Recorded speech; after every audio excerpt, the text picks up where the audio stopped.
Привет! На канале уже не раз заводился разговор о марках, которые десятки лет назад стали частью автомобильной истории. Многие из вас не то что успели забыть, но, возможно, даже никогда и не слышали о них. Сегодня поговорим как раз о таком случае. Итак, встречайте, Peerless, рожденный в Британии в середине 20 века. И не путайте его с американским Peerless, появившимся на полвека раньше. Хотя связь между ними действительно есть, но обо всем по порядку.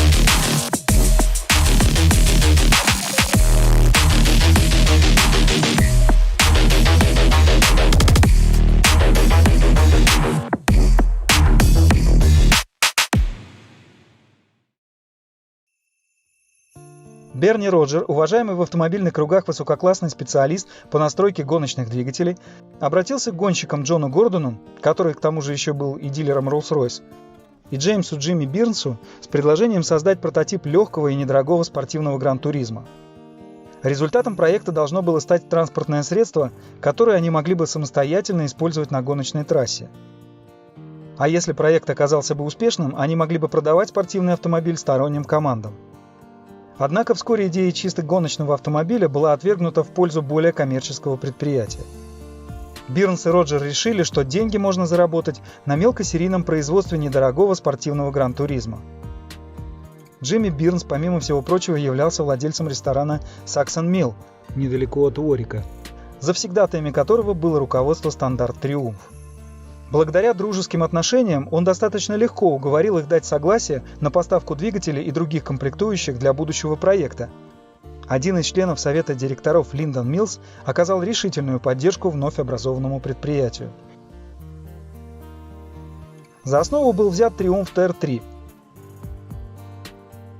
Первому ходовому прототипу присвоили имя Уорик. Получившаяся конструкция не совсем удовлетворила отцов-основателей нового бренда, даже несмотря на отличные ходовые характеристики, продемонстрированные прототипом. Было принято решение сменить стратегию в пользу более крупного и практичного автомобиля с компоновкой 2+2, на который более благосклонно отреагировал бы рынок. Шасси с пространственной стальной трубчатой рамой с прямоугольным сечением было расширено и удлинено. Увеличенный размер освободил место для задней оси D-Dion, способствовавшей хорошей управляемости, лучшего сцепления с дорогой и устойчивости. Передняя подвеска, двигатель мощностью около 100 лошадиных сил и коробка передач были также позаимствованы у модели Triumph TR3.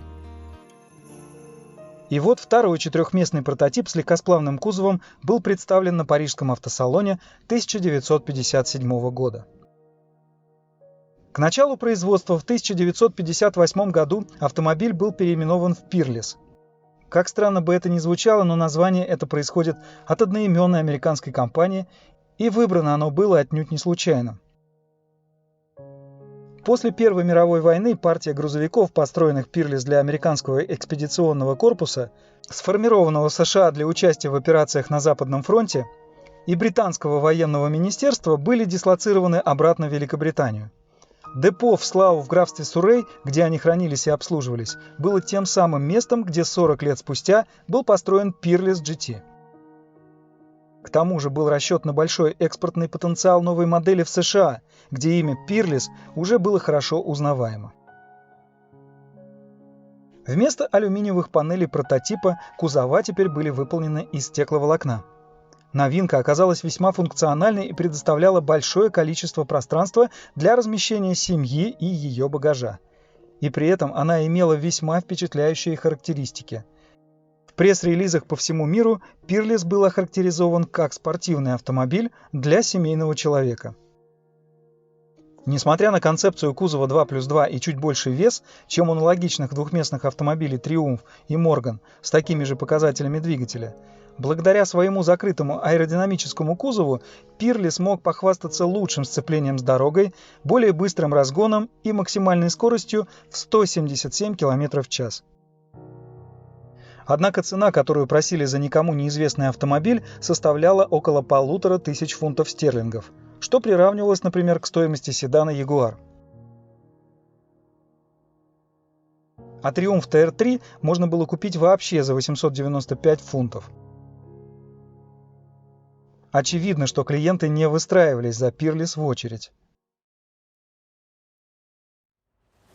Но все изменилось, когда в том же 1958 году Peerless стартовал на 24-часовой гонке Ле-Мана. Сейчас уже будет затруднительно дать объективную оценку, что команда Peerless хотела получить от выступления в Ле-Мане. Вероятнее всего была надежда на то, что они смогут достойно продержаться в столь тяжелой гонке на выносливость. Но вряд ли они всерьез рассчитывали, что смогут победить другие машины в своем классе, включая Lotus, Maserati и Ferrari. Однако четырехместный автомобиль занял весьма достойное 16-е место в общем зачете и первое место в своем классе. Peerless преодолел 240 кругов за почти 24 часа непрерывного дождя. Это был удивительный подвиг для нового автопроизводителя, который едва успел показать свою первую модель годом ранее на Парижском автосалоне, а в первой же значительной гонке посрамил недоброжелателей. Когда новости о достижениях Peerless достигли газет, предприятие оказалось засыпано заказами. До того, как в 1960 году компания столкнулась с финансовыми трудностями и производство было прекращено, она успела продать 325 автомобилей в двух поколениях и в среднем производила по 5 автомобилей в неделю. Возможно, такие объемы производства могут выглядеть не такими уж большими по сравнению с другими производителями, но не следует забывать, что Peerless была очень небольшой компанией с ограниченным персоналом и ресурсами, и для нее это были вполне впечатляющие показатели. Спустя некоторое время Берни Роджер возродил производство, модифицировав конструкцию. Модель получила название Warwick. К сожалению, к концу 1961 года и она также прекратила свое существование. Нет единого мнения, сколько всего было выпущено экземпляров, но чаще всего в источниках встречается цифра 40, включая один прототип с легкосплавным двигателем Buick V8. Кстати, чуть позже делались попытки запустить производство автомобилей в Ирландии, и снова под брендом Peerless, исключительно для американского рынка. Опытный образец, разработанный Peerless Dublin Limited, был отправлен в США для утверждения General Motors, но он оказался далек от их ожиданий. Проект был свернут, а прототип оставлен в Соединенных Штатах. Тем не менее, и этот момент не был концом саги о Peerless. Дело в том, что в 1964 году Джон Гордон и Джим Киббл, взяв за основу модель Warwick, усовершенствовали шасси, установив на него двигатель Chevrolet V8. Модель получила новый кузов от Bertone, к дизайну которого приложил руку маэстро Джуджера, и стал именоваться Гордон Киббл. С 1964 по 1967 годы будет построено приблизительно 100 экземпляров.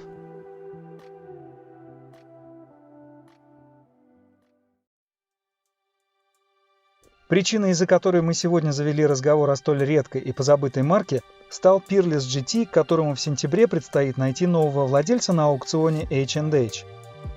Он был изготовлен в 1959 году и впервые зарегистрирован был на имя мистера Лесли Хеллера Коди из Кенсингтона, который был сыном Сэмюэля Франклина Лесли Коди, члена 41-й эскадрильи Королевского летного корпуса во время Первой мировой войны.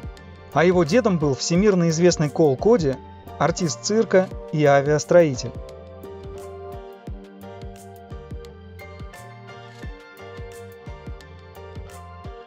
Изначально Peerless был окрашен в серый цвет, но сейчас выполнен в светло-желтом оттенке. Кузов был восстановлен в 2014 году после длительного хранения. Выставляя его на продажу, аукцион H&H Classics в Даксфорде планирует выручить за него 25-30 тысяч фунтов стерлингов, что составляет примерно 35-42 тысячи долларов. Большое спасибо за то, что потратили на этот ролик свое личное время. И очень надеюсь, что вы провели его с пользой и интересом. Увидимся уже в ближайшем будущем. Желаю всем здоровья, ну а пока...